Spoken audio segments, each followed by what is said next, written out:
Hi, this is Connie Carey. I am your Business Law 2211 teacher, as you know by now, and I am here to give you the last update on the class.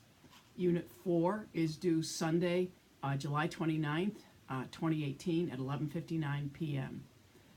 That will be it with the class. There is no wiggle room about that due date, because I have to get grades in, and for many of you students, you will transfer this grade to a four-year school, and these four-year schools understandably want the grades as soon as possible.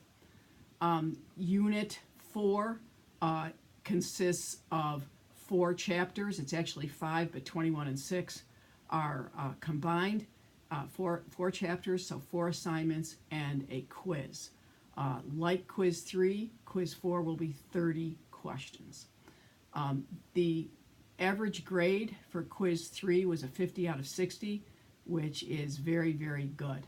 I am proud of the way most of you students have studied for this class and done really pretty well in the class.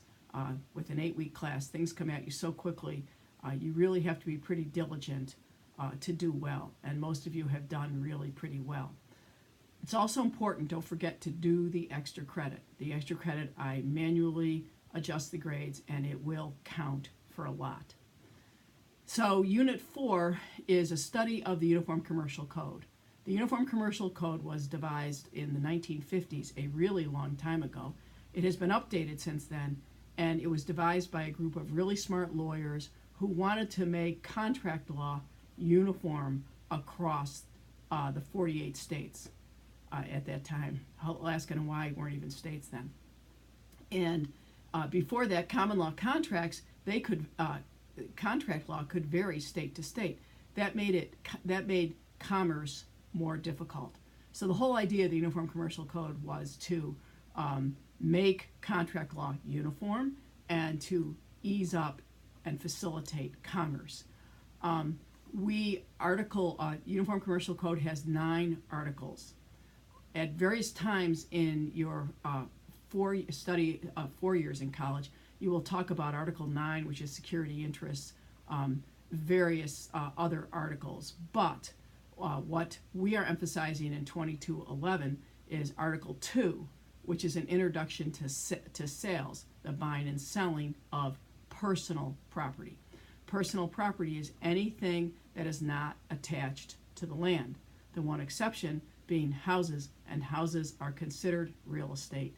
Real estate is not part of Article 2.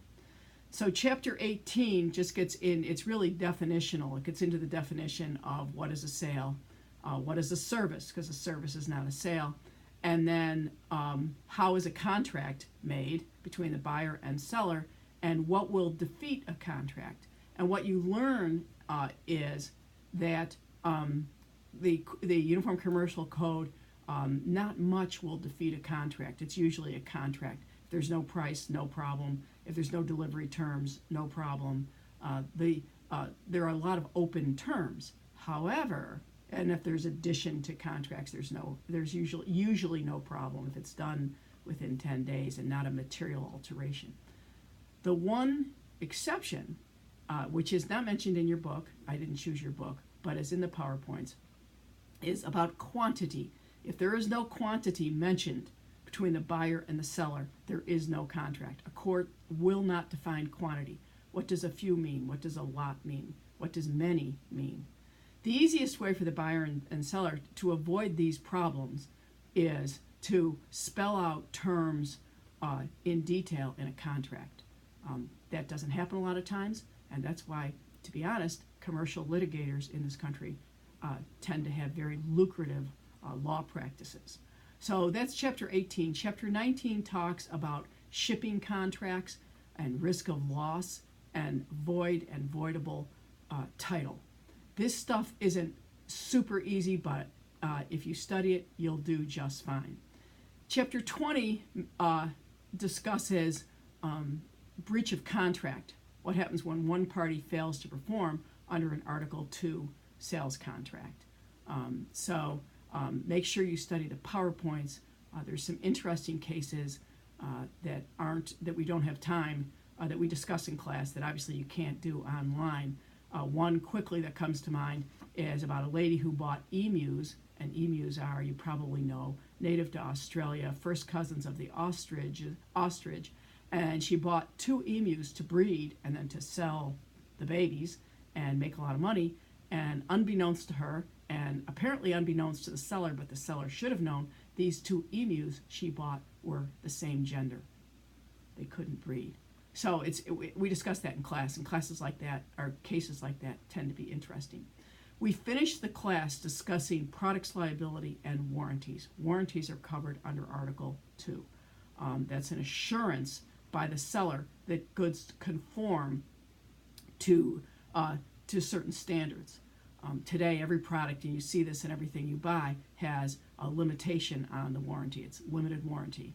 They only assure so much, because otherwise these companies believe that they would be getting sued all the time.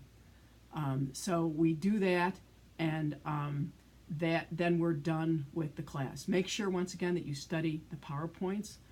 If you have any questions, don't hesitate to contact me, either text or by email. I will get back to you as soon as possible. I really appreciate the work that most of you have done. It is outstanding in an 8-week class, and I wish all of you the best of luck. Thank you for being good students.